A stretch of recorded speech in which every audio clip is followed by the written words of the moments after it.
What's going on, gang, and welcome back to another episode of Scared of Normal. I'm Mike Murfitt, and today I'm joined by my co-host Cheyenne Murfitt, and we are going to be talking about learning and the importance of learning new things.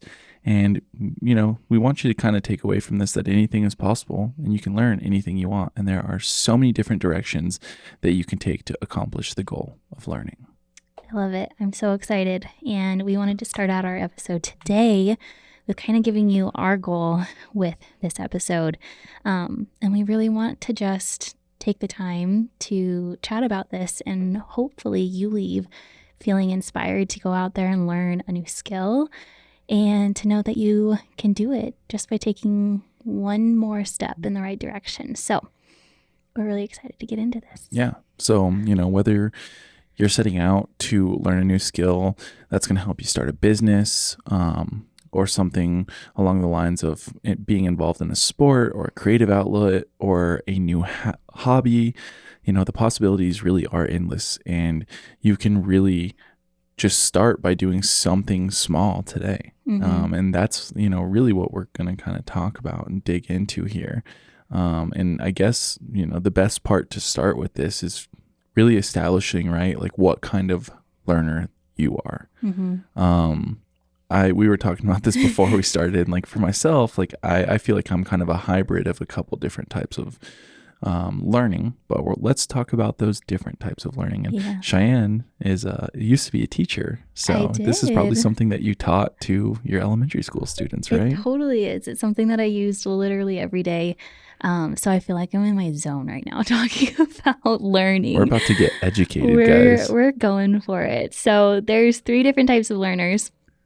Typically, people who can learn visually. So you are learning through visuals or graphics or watching a video and being able to like watch a skill and then pick it up instantly.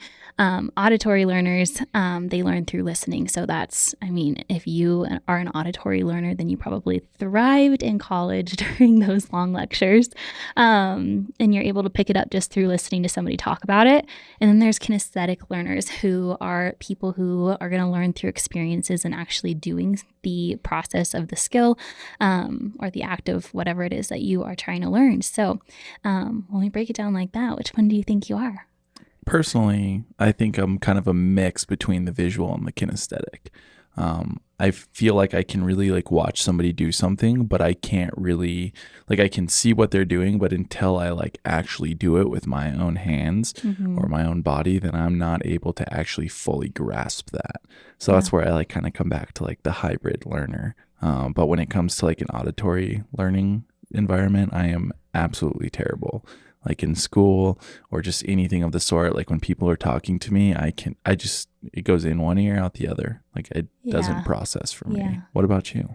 I think I'm kinesthetic, like pretty through and through. I have to there's a level of like hearing and looking at something, but I have to like be immersed in the experience of actually doing it. And it not just like one time for me, I have to do it several times. Like, I remember school was always really, really hard for me, which is kind of funny that I ended up being a teacher. But I think that kind of fueled my passion, because so much of the way that I taught was giving my students experiences. And so, yeah, I would say I'm more kinesthetic for sure. That's awesome. Yeah. It's so good to know that about yourself. And if you're kind of like questioning how you learn, just kind of like dig into that. And maybe, I'm sure there's tests online that'll help you kind of establish what kind of learner you are. And if you're kind of questioning how you learn, maybe that's a route that you go to like understand how you can learn, you know, in a more effective, more efficient way. Because that will, at the end of the day, benefit your career or your hobby or your sport or whatever it is that you're, you know, setting out to be involved in or maybe currently involved in. So I think we change as learners too sometimes. So yeah, it's always good to like pause and reflect on how you take in information and how you learn something new and a new skill. So yeah, that's a really good point. Yes. Yeah. So I guess, you know, once you've established what kind of learner you are and how you learn best, now we can kind of get into these different avenues that we're so fortunate to have to help us learn. And the first one on our list here is the internet.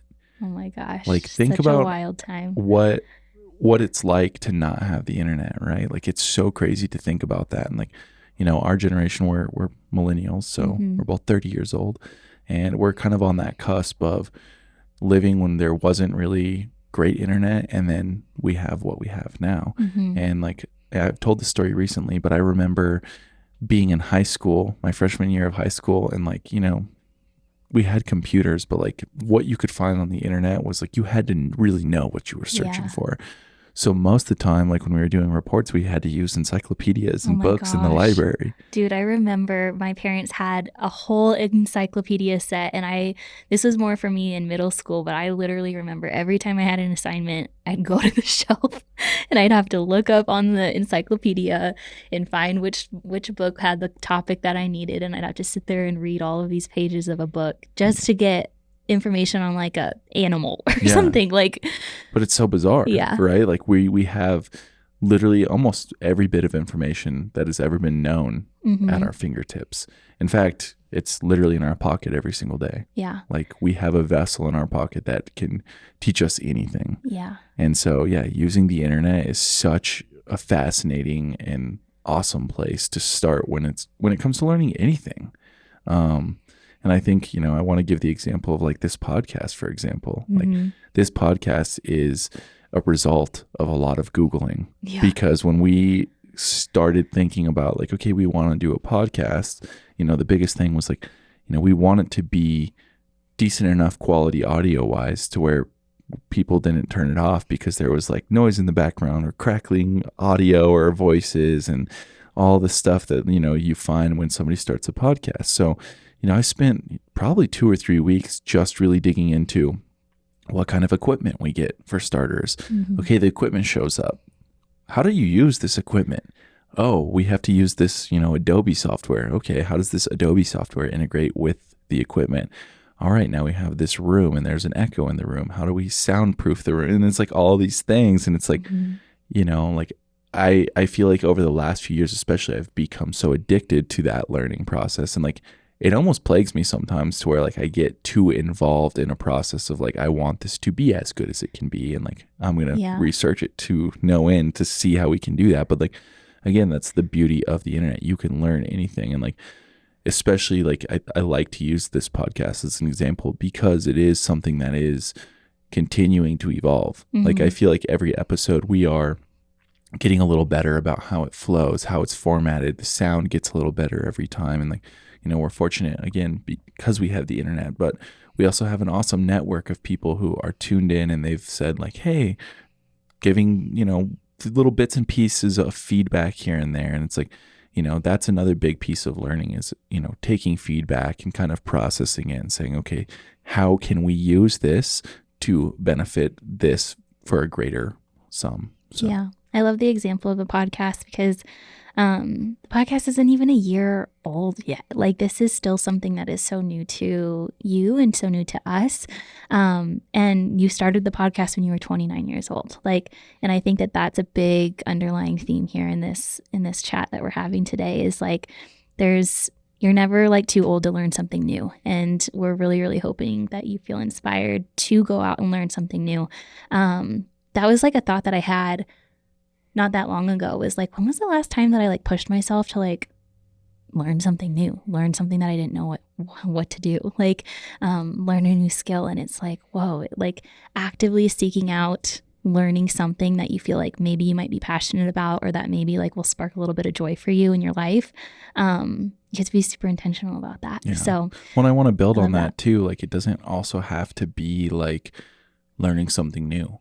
You can like learn on top of a skill or something that you're already passionate about, right? And like, that's like, I think that's something that's like, we also forget a lot of times. It's like, we can get really good at certain things, and then we kind of cap ourselves because we're like, okay, this is routine, we're good at it, and we feel good enough. We're not great, but we feel good enough. And I don't think that there's ever a point where you could be the best, Right. Like, you can always learn something new. You can always learn something different about something you're interested in. So yeah, again, like, go out and learn something new, whether it is something completely new to you or a new subset in something that you're already interested in. So, we're talking about the podcast and learning things via the internet. kind of want to talk about some of our favorite like platforms to learn new things. And for me, like I've found a lot of value in YouTube. Like I always joke around, like when people ask me like, did you go to school? Did you go to college? And I always like jokingly say like, yeah, I went to YouTube University. And like sometimes people get it, but sometimes people are like, wait, what? Where's that? Yeah, like so confused by it. And it's like, you know, like, but I really believe it's like such a thing. Like Gary V. Vaynerchuk, is that his last name? You've probably seen him on the internet before. Oh my gosh, yes. He's like a Facebook marketing wizard. Like he's just done so many cool things. And he talks about that all the time. He's like, at this point, unless you're going to be like a lawyer or a doctor or something, college is almost nullified because of a platform like YouTube. Yeah. You can go on there and learn anything. And I've even heard him say like, you know, don't pay for courses because like what you're paying for is generally like repackaged material from YouTube that's free. And somebody just like repackaged that and is selling it to you in a course. Totally. Which is so freaking bizarre to think about. But like, you know, I think about YouTube for myself. It's like when we were starting Traction, you know, we didn't have the money. And we've talked about this on, you know, the Story of Traction podcast episode. So if you haven't listened to that, kind of go back and, you know, zoom in on that one because we tell the whole story of Traction. But this is, you know, the point when we're like, okay, we're starting a brand. And we didn't have the funds to really do it the way our vision was, right? Our vision was like this really cool brand and it was going to look this certain way. And we really sat down and we're like, okay, how do we execute on that with not having the money to do it? You know, and personally, I'd always been into like branding and design and things like that. And I knew what I liked, but I just didn't know how to translate that into the software. So again, it's like, I sat down at my computer and I remember it so vividly. I was living in this little tiny apartment here in Longmont. It was like 450 square feet. And I sat on my couch for like almost 3 weeks straight and I did not leave my couch. And I just like learned everything I could on YouTube about Adobe Illustrator. Yeah, I remember that time. Yeah. That was like a gnarly time. I went for probably sure. like 5 or 6 days without showering, just sitting on the couch, like, you know, the shades drawn, like just like so immersed in like, okay, how are we like going to make this, like execute on our vision, you know, and like, how are we going to do it in-house because we can't afford to pay somebody. And like that skill now has like paid dividends because we've been able to not only create this brand, but I'm able to also use those skills and help other people realize their visions. And, you know, it's really cool to see how that skill has come full circle from sitting there watching somebody tell me how to do it on YouTube. Yeah. You know, and so it was all free. Yeah. And there's been times where I've talked to friends who have gone to college and like somewhat prestigious art schools, and I'll like show them something in Illustrator and they're like, wait, you can do, I didn't know that could do that. Yeah. And it's like, that's crazy to me that somebody spent so much money and so much time in a college environment. And like, again, YouTube taught it to me in a different way. And like, I think there's also something beautiful about learning on the internet and not being in a classroom because you're kind of boxed in, right? So when you're in a classroom, you're kind of learning it and you have to test on it in the way the teacher says you have to. Yeah. Whereas like on the internet, like personally, like I'm looking at several different videos on how to do kind of the same thing. Like everybody kind of approaches it differently. And I think that's a really cool way to look at most, you know, skills. It's like, there's not just one way to accomplish learning something or to do something, right? We're going to get into this in the next one. But yeah, I mean, I think about that so much with just my career as a teacher. Like, I mean, there wasn't any way around not going to college to become a teacher. You had to.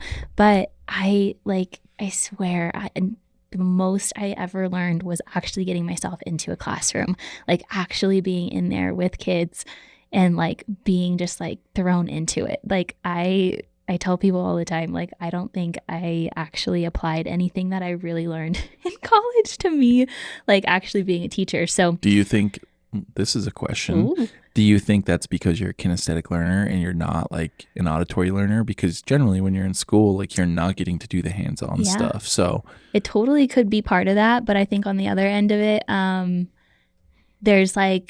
there can be like a disconnect in just like where education is in the college setting versus where it's actually at in the real world at that time, just because of the way it's set up. But certainly. Yeah. Heck yeah. So yeah, YouTube is a great platform. YouTube. I personally really like Pinterest. And Pinterest is actually okay. So people can sometimes think that like maybe Pinterest is like a social platform. It's a search engine and it's okay. We should probably Google it to know. But I think it might be a larger search engine right now than Google is. You think so? I think it might be. Let's It look. might be the number one search engine right now. This is the first time we've ever Googled something on a podcast. You guys, we're learning in real time. Am I right? Am I wrong? We're about to find out.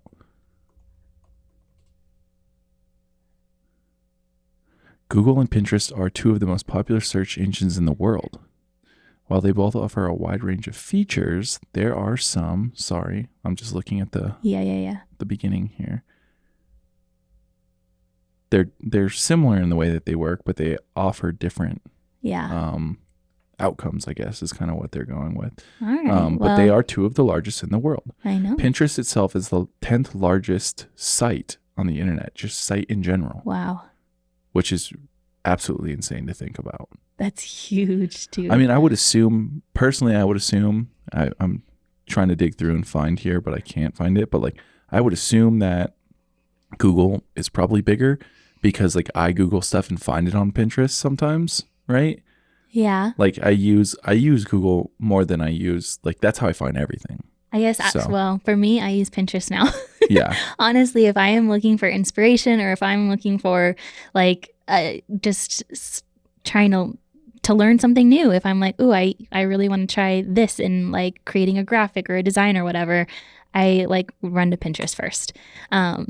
So, and the way that Pinterest works is it is more of a visual platform. So if you are a visual learner, then you get to like take in the visualness of it, and every pin is connected to a blog or a website or a YouTube video or something. So it's like, that is one of my favorite places to use to search things and to learn new things. So just to clarify, Google is the largest search engine in the world. Just so everybody knows. Okay. Well, Pinterest probably is second. It's up there. Google currently holds a whopping 92.18% of the worldwide search engine market share. That's how big they are. Oh. Which is pretty bizarre. Okay. But yeah, I digress. We don't want to go off on that tangent. So yeah, Pinterest is a great option. Like I feel like for me, Pinterest is such a slept on platform to learn things. And sometimes I'll find stuff on there and I'm like, oh my gosh, like I don't even have an account. So like that's, I think, my biggest problem with Pinterest is like I'll find something on there and it'll give you like the snippet and you go click read more and it's like log in. And you're just like, oh man, I don't want to log in. So that's on my to-do list for the day. Start a Pinterest page. There you go. You're going to learn Pinterest. Yeah. Another big one that I really enjoy, especially because I use so many Adobe products in my day-to-day, is Instagram. Instagram is such a smart like tool that like when you're searching things or you're in, Instagram is a search engine too, and you really think about it. So when you're looking for things on Instagram, it's going to start catering content to you. Yeah. So my like personal feed on Instagram is always catering like design stuff to me, and like I'm always just like, oh, this is like, oh, cool, I'm learning something, and like on Instagram, I really like Instagram because you can save stuff. Yeah. So I have like probably 35 different folders that I'm saving, like, design inspiration, or I'm super into cars. So I'm like saving that, and that helps with some design inspiration. And like, yeah, the way that information comes to you and like helps you learn a new skill, or that can help you identify people to learn from. Yeah. I think that's what Instagram is great for. Well, because you can, if you're searching at a certain topic of something that you want to immerse yourself in, there's experts out there on Instagram that literally just pump out content on that one thing. Yep. And so I find myself doing that all the time, just like getting, sucked into like finding somebody who's really great at Adobe or something like that, which is a skill that I want to learn. And I'll just sit there and like scroll through all of their tutorials and all their videos. And I'm like learning things just because I'm watching. Actually, like, the way I found how to do like this, the soundproofing in this room, was on Instagram, because I like had found a guy on there that like was like showing lighting and all this stuff, and he started a YouTube channel through Instagram because he had Instagram reels that were doing super well. So he started doing longer format content that was based on YouTube. And one of his videos on YouTube was like soundproofing or sound deadening a room. Yeah. And it was just kind of like a funny thing, you know. It's like, and that's, I think the cool thing about Instagram is a lot of people that are using that platform, it's like really short form content. So 9 times out of 10, they're extrapolating that content on a YouTube video or on a blog post or something. So if there's something that catches your eye, you can usually go to the link in their bio or like read the description, and they'll tell you where you can find more information about that specific topic. So totally. And I think too, you know, I want to go a little bit deeper on Instagram. It's like if you find somebody that's doing something that you enjoy, and you know, again, it's maybe that's career based, maybe it's, you know, athletic based. I can't speak right now. Maybe it's athletic based. Maybe it is, you know, something that's a hobby. Maybe you're looking to build like a RC airplane, you know, and you find these people on Instagram, just shoot them a message, you know, 9 times out of 10, they're probably going to respond. And if they don't respond the first time, like interact with them in their comments, follow them, engage, like show them that you're there. And like at some point, I guarantee you they're going to take note and, you know, respond and help you in your journey and help, you know, guide you with some education. So I think the cool thing too with a social platform is that on the opposite end of this entire talk and on like learning something new, if you listening are an expert at something and you want to like turn that into something, there's so much potential out there because we do have the internet and we are like, it is so easily accessible to get yourself out there and teach somebody else something that you're really talented at or really passionate about. So yeah, share the wealth. Maybe this inspires you to get out there and teach somebody something that you really love to do. And I think that's something good, you know, to talk about too. It's like we were just talking about this with another one of the co-hosts that jumps on the show every once in a while, James Stokoe. We did a podcast last night actually, that'll be coming out after this one, so next Friday. It's so freaking good, by the way. It's with Justin Ryder, and it's just it's so good. It's like giving me chills thinking about some of the things we talked about. But James left his bike here last night, so he came to pick it up this morning before we did this podcast. And we were talking about like, you know, showing your craft a little bit more online. And he was saying like, you know, I like don't like to do that because like I don't think I'm going to be good at it at first, you know, kind of thing. And it's like none of us are good at anything the first few times we do it, you know, and like, you know, none of us are. Yeah. So, you know, take it with a grain of salt. And like if you want to teach somebody something on the internet, just like know that like you're learning while you do that too. And like, I think it's even more valuable to grow with people. Yeah. You know, if you're vulnerable and you show people that you are learning as you're going, but you're a master in the craft that you're teaching. Yeah. That's huge. Or even if you're learning something and you're not a master and you're showing other people and you're being vulnerable and saying like, hey, I'm learning this new thing, you might inspire people to do that, you know, and it's something we actually talked about on Justin's podcast last night. I'm going to allude to it a little bit, but it's like, I actually don't know if we talked about it on the podcast or not, or before. We talked a bunch yesterday. So, but what we talked about was like how much of a facade there is when it comes to learning something new or, you know, being great at something.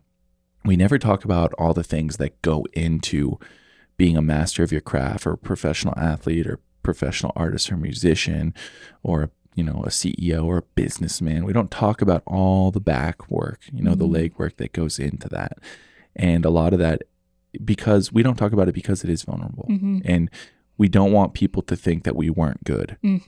But in reality, like we all started somewhere, you know, and that's like that cliche saying is, oh, everybody starts somewhere. It's like, but it's fucking true. But we really do. Yeah. We all start at zero, right? Yeah. Like for the most part, we all start at zero. Yeah. And we all have to work into being masters of our craft. Yeah. And so, again, if you're trying to learn something, don't feel vulnerable. If you're like, I want to talk about this on Instagram. And like, in fact, Cheyenne, like, I think this would be, you know, a good segue to talk about like, you know, you started a teaching Instagram page. And I remember like when you were starting that page, you were very vulnerable because you were a new teacher and you were like experiencing new things. And like you shared that with people, and that vulnerability created a great community, right? Yeah. And so I think that's a great example of like, you know, be vulnerable, show people that, hey, me and you we're experiencing the same hard shit or the same really good shit, like whatever it is. But like, you know, I'm not just great at my job. Right. And, you know, that your platform has changed exponentially over, what is it, 6 years now, Yeah, 5 years it's that been since you almost started 6 it. years, you guys. Yeah, What? that's crazy. But, it went from being very like, ground floor, very rudimental, to being like a little more strategic, a little bit Yeah. more like, I don't know, like the finer details are worked out now. Yeah, You know who you are, you know what you're doing. And like, I think again, going back to somebody who's starting out, it's like, don't be scared to share that with people, because it humanizes the bring experience. people in on the journey. I feel like, yeah, people are so often scared to bring people in on the journey, but it's like, that's what builds connections. That's what's going to like ultimately bring you success in whatever it is you're doing, because you can't do really anything alone. You have to bring people in on what it is that you're doing. And I remember, I mean, that was me learning something new. I wanted to learn how to show up on Instagram and just like teach other people about the things that I was going through. And so, yeah, I started a teaching page on Instagram. I literally remember the night I did it. I had thought about it for so long. I was like, oh my gosh, I want to do this. I want to do this. I want to do this. I was seeing other people do it, and I was like so inspired by them. And I remember I like batched up like 3 little posts, and I was like, okay, it was like 11 p.m. at night, and we hadn't lived together yet. I was in my own little apartment. And I was like, okay, I'm just going to do it. And it was 11 p.m. I posted 3 posts, and then I like literally threw my phone across the room, because I was like, I can't see it. I don't want to see what comes of it yet. But yeah. And then, I mean, it all started from there. I was scared shitless, just decided to do it scared, and brought people in on the journey, and it turned into something that is so much bigger and such a beautiful blessing in my life, and I'm so grateful for it. So Well, and I think that sentiment right there is like exactly kind of like the essence of learning, right? When you're committing to learn something new, you really have to like commit. You have to jump off the cliff. You really do have to send it, and you have to trust in the process. And stay committed to it too. Like, I could have so easily like made those 3 posts and then like never touched that page again. But I loved it. I wanted to share what I was doing. And like you said, I wasn't an expert. I was in my 2nd year of teaching. I had no idea what I was doing, to be totally honest. I just knew that I loved what I did, and I loved sharing it with other people. So yeah, I mean, I'll even refer back kind of to this podcast, right? Like this episode will be episode number 29. We've uploaded an episode every week since the beginning. So we're over half a year into this project now, which is crazy to think about. So and, wild. like I actually went back to like the first few episodes and like re-listened to a couple of them, just because like just wanting to hear the cadence and the flow and like even the sound quality. And then like it gave me like kind of goosebumps, like because it's cool to reflect on like, okay, we've grown a little bit, we've changed, and like we're only 6 months into this, and like fortunate I've been able to experience that learning aspect in so many other areas of life, where it's like I've put more than half my life into riding a bike, and I can see the fruits of that. However, this is only 6 months old, so I can only imagine if we do this for another 3 years or 5 years, what it could turn into, right? And so I think that's like the other addicting and very fun thing about learning new things. It's like the what if or the what it could turn into, and like not going into it being like, well, we're going to be the next Joe Rogan show, the biggest podcast in the world. Like that's never been the mindset. It's just like, hey, we're going to do something fun. We like talking. We like sharing experiences. Let's see what this does. And I think there's a big piece of like, you have to hold on to that vision for like when you do start something new, like you said, like the potential for what we could potentially do with this one day is like so wild, and you have to just like hold on to that. Otherwise it is so easy to like stop the learning process and kind of regress a little bit in your journey to learning something new, if you don't hold on to, okay, but yeah, it's been 6 months, but imagine what it'll be like in a year. Imagine what it'll be like in 5 years. Well, and remembering kind of why you set out, like the genuine reason you set out, like, and I actually had this conversation with a buddy yesterday who stopped by. His name's 𝙎𝘾𝘼𝙍𝙍𝙁, and he has an insane bike company up in Fort Collins. He's doing hand-built bike frames, and like they're freaking beautiful. If you haven't seen Bender cycles, like look them up on Instagram so right now. Gorgeous. So pretty. And we talked about this for a little bit. It's like, it's very easy to look around and see people who are doing incredible things, and like if they are making money, be like, why am I not doing that? Like why? Like, but if you set out to say, I'm gonna make $1 million doing this thing, like you're not going to do it because like the dude who's making $1 million is probably 15 years into that craft, right? And like if you set out saying like the goal is to make money, like I mean with business, like duh, you want to make money, you need to eat, you need to pay your bills, duh. But like why are you actually doing it, right? And like having that why when you're starting to learn something new or, you know, polish up a skill, like that's very important. It's very important because when it gets hard, you can refer back to that and be like, oh yeah, this makes me feel a certain way. This is why I'm showing up to learn something new. This is why I want to, you know, drive my professional career a little further. This is why I want to run that extra 5 minutes. This is why, whatever it is, you know. We talked good to look in or to remind yourself of. Yeah, for sure. We talked a little bit about, you know, the Instagram thing and being vulnerable and that human experience, like making it, you know, humanizing the experience, right? And like how that helps you connect with other people. And I think that's a great segue into, you know, putting yourself in a position to learn from others. Because if you're somebody who wants to learn from somebody who is a master of their craft, right? And you are being vulnerable and you're being honest and you're being genuine, those people, they've been there and they're going to pick up on that. And 9 times out of 10, they're more inept to work with you because they know that your heart's in the right place. Yeah. Right? I think the coolest thing is that there are people out there that are there's hundreds and thousands of people that are experts in the thing that maybe you want to be an expert in or that you want to start doing. And you can find them. Like you can so easily find them if you like try and you seek them out. And like you said, like build the connection with them, like lean in and try to like grow a relationship, learn from people in whatever capacity you can, because I think that there is something so powerful about putting yourself in that position to learn from somebody. And I'm thinking about my sister right now. She is 19 years old. We're 10 years apart. And she is currently kind of on the journey to like figure out what she wants to do with her life. And one thing that she is really interested in is she's interested in small business. And so she was previously working like a restaurant job.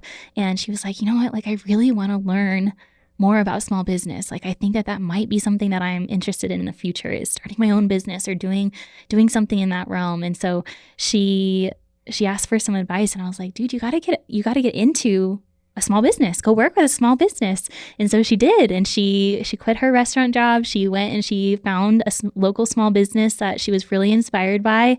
She applied and she got the job. And so she's like 2 weeks in, and she's immersed herself in that setting. She's like in there every day. She's working. She's getting like this one-on-one time with the owner and like getting her hands dirty and like really like seeing what that life is like so that she can see, okay, is this something that I really love and enjoy? And is it something I want to bring into my future? Or maybe it's not. Yep. But you don't know unless you try, and you don't know unless you put yourself in a vulnerable position to learn about that topic. So yep. I mean, I think that's a huge thing, right? Is like identifying those people that you can put yourself next to and figuring out how you can put yourself next to them in a way that is genuine. yeah. Because if you're looking at those people and saying like, how is this going to benefit me? Right. You've already lost. Yeah. Because like those people have dozens, if not hundreds, if not thousands of people coming to them wanting exactly what you're wanting. They're wanting something to benefit them. If you say, hey, like, how can I help you? Right. How can we make this a genuine friendship? You got to start there, right? And then build upon that. Totally. And then like that creates a real relationship. And then you get the opportunities to learn from somebody who has their own business or learn from an athlete that has already done it. And again, like I'll kind of allude to what we talked about on Justin's podcast last night. That will be coming out next week, but he is a coach now, and you know, he had to go through all the hard things, and now he gets to work with really cool athletes, and he gets to like help them navigate the hard things that he went through. And like, it's so cool that he gets to like pass that on. It's like this lineage of like, dude, like you don't have to deal with the crazy hard things because I can kind of help you navigate that. And like, but it comes down to like, he gets to work with people who have put in the work to get to work with him. Right.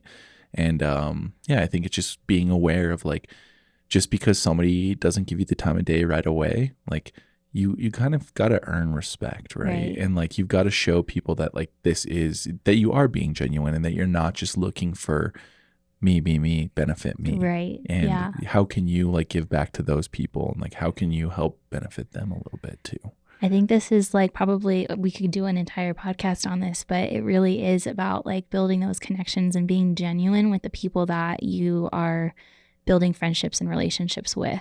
And yeah, being genuine and being like just in it to expand your circle, or in it to just like meet a new friend and potentially have somebody in your world that like you connect with on a deeper level. Like, I think that that's where the heart has to come from. It has to be from like, I'm a real person, you're a real person. I just want to like have a connection with you. Well, it's like it comes down to real, recognize real, right? If you show that you're genuine, and like this is something that I feel very fortunate to have kind of started to recognize in my life. It's like if you're showing up in genuine ways, even if the person that you're connecting with doesn't do the same things as you, they are going to pick up that you're showing up for the things that you believe in genuine ways, just like they are. And like you might not have anything in common, but what you have in common is that you're approaching things in real, soulful, genuine, intentional ways.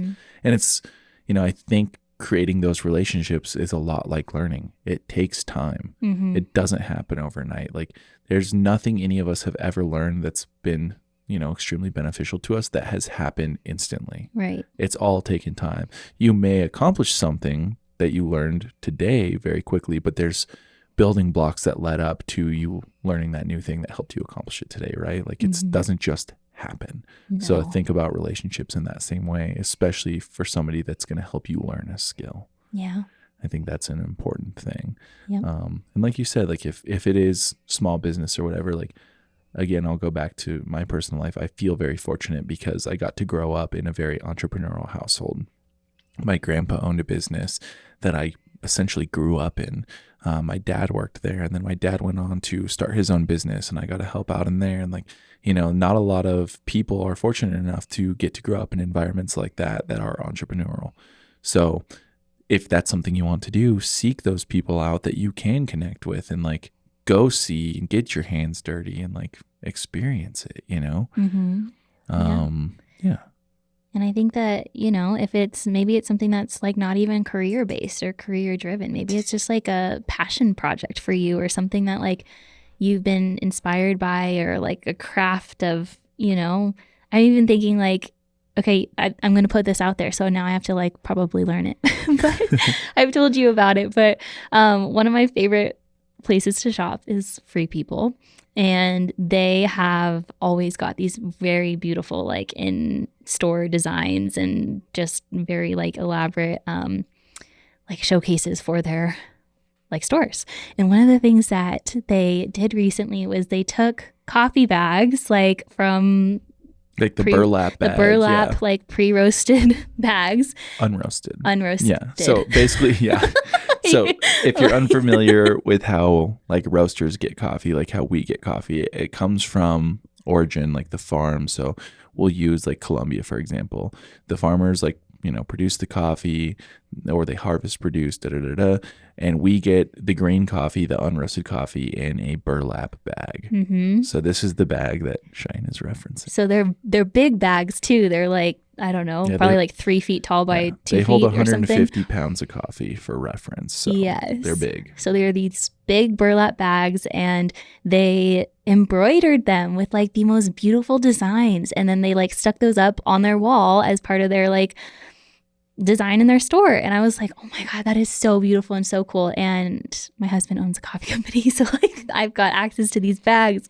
So yeah, even if it's something like that like, that's not gonna, I mean, I'm probably never gonna build a business out of that or anything. It's not something that's gonna probably ever benefit me financially, but it looks really cool, and it looks like something that would feed my soul in a different way and give me a creative outlet in some kind of way. So yeah, I've been telling Michael that I'm gonna learn how to embroider coffee bags. All right. And so maybe we'll have to do a giveaway with an embroidered coffee bag. We'll have to see. We're gonna hold you to it. We'll see how good I get. If you're listening to this right now, hold her to it. All right. So let's kind of move into like, taking action and like applying those actions to learning. You know, taking action is never easy, especially like it's basically like realizing a dream or a plan, like that's the hard part. It's very easy to have an idea. Realizing that idea, on the other hand, is usually difficult. And I think a lot of us, I'm guilty of this myself. We get caught up in like, okay, I have this idea. It's amazing. I'm so excited about it. Let me like plan out all of the things that I need to do to be able to like execute on this idea. Or like, okay, I'm going to sit down and I'm going to make my list of all of the places I'll search for, tutorials on how to do this thing. And it's like, we can get caught in that planning stage of like, okay, here's all the things that I want to do, or here's a list of the stuff that I'm going to get done. And it really is so much more about like, okay, if you really want to do that, take action on it. Look at the list, make the list once, but then like actually go through and check your list off instead of trying to perfect it or trying to make sure that everything is, beautifully packaged together before you put it out there into the world. Like we were talking about, like bringing people in on the process and the journey of what you're learning to do. Well, I mean, in reality, like, it's sometimes hard to look at it like this, especially when we're looking at people who are, at the top of their fields. They're the master of the crafts. But like, you look at them and you're like, okay, they are perfect. So that's what I'm aiming for. But they're not. Yeah. Nobody is perfect. Throw that word out of your vocabulary. Perfection is the enemy of progress. Every single day it is. And if you can get comfortable with understanding that, like, those people are just very well practiced. They're not perfect, and they had to start somewhere. So same thing. It's like, take action now.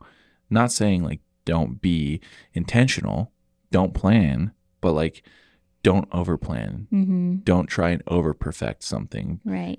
Because like, I never used to understand this. Years ago, I'd look at different businesses and I'd be like, how are they so successful? Because they're just like throwing shit at the wall and hoping it sticks.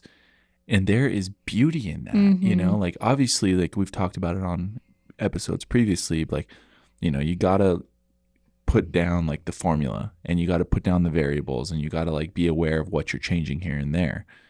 And then you start throwing shit at the wall and hoping it sticks. And like, if one sticks, then you keep doing that. And the other stuff that starts falling off, you're like, okay, let's change this variable here. Let's change this variable here until it sticks, but you got to take action and start throwing the stuff at the wall, because if not, like, then you're just sitting there and your wall's blank and you have one thing up there that's kind of working, and like, I never understood that for the longest time. It's like, it's so hard to like almost just take this imperfect thing and like, because something that's perfect to you, especially in like a business sense, something that's perfect to you, or even a content creation or whatever it is, if it's perfect to you, 9 times out of 10, like, it's not going to relate, or it's not going to hit with somebody else on the other end of that phone or the other end of that ad or whatever it is, Yeah. You're never going to learn what is, air quotes, perfect until you figure out what is imperfect. Right. Well, I mean, I think messy action is better than no action, right? Like, you either do it messy and you show up and you try, or you get stuck in like the fear of not wanting to show up and have it not be perfect, and then nothing happens. Yeah. So, well, and like, messy action paired with routine creates, dialed actions. It create, like, once you, go into something very loose and you make that a routine and you start cleaning it up every time, you get a little bit better, especially if you're going in with the intention of, I'm getting better at this every single time, but I'm taking messy actions to get there. Yeah. So go out there and do something. Yeah. And especially like, just take it with a grain of salt. Adopt the mindset that it's never too late to do anything. It's never too late. I think it's very fascinating. We have some people down here, like, and I think these people are like, they really are icons and like very influential people. The first one we have is Julia Child. Like, how crazy is it that she wrote her first cookbook at 50, and she is one of the most, like, that's one of the most influential cookbooks ever to have been written. Yeah. And if you look into her story, like, she embodies everything that we've been talking about. Like, she found a passion later in life. She showed up. She learned the hard things. She put herself in the situations to learn from other people who were masters in what she wanted to learn. And she was, well into she was 50 when she actually was able to make her own cookbook, Yep. which is just like so cool and so freaking wild that like you're never too old. It's never too late. You can always get out there and learn something new. It's good to have that kind of perspective, because again, we look at people who are, writing cookbooks or whatever, and like the next one we have is a Betty White. Rest in peace, Betty White. I know. A freaking legend. But she didn't start acting until she was 51. And we look at people like that and like, oh man, I wish I would have started that younger, or whatever it is. And it's like, well, if you looked at her career, you would never have assumed that she started at 51. Yeah. That's pretty late in life. Pretty wild. That was her first show she ever got on, was 51, which is just wild because, she is such an icon. She's like a freaking legend. And she started her career in the second half of her life. So bizarre. And then the last one we have on the list here is Stan Lee, also rest in peace. I guess all these people. That's crazy. All these people are no longer with us. That's pretty sad. But Stan Lee, Marvel Comics, like what a G. The Avengers, and we've all watched those movies. He didn't write his first comic until he was 39 years old. 39. That's insane. Like to turn into a titan of industry, at 39 years old, he started. Yeah. He didn't have his first hit at 39.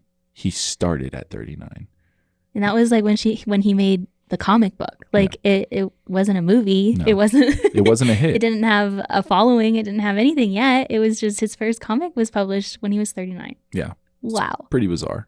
So with that, whether it is taking actions to, better your personal or professional career, do you want to go be a professional athlete? Do you want to be a better guitar player? You want to build an RC plane? You can do it. 100%. There's so many resources out there. There's so many people out there that are willing to lend a hand, or just give you some guidance. Go learn something new. If you're still here, appreciate you. Thank you for being a part of the Traction family. We're gonna go package up some coffee now, and thanks for being here. We'll catch you on the next one. Keep being scared of normal. We're out.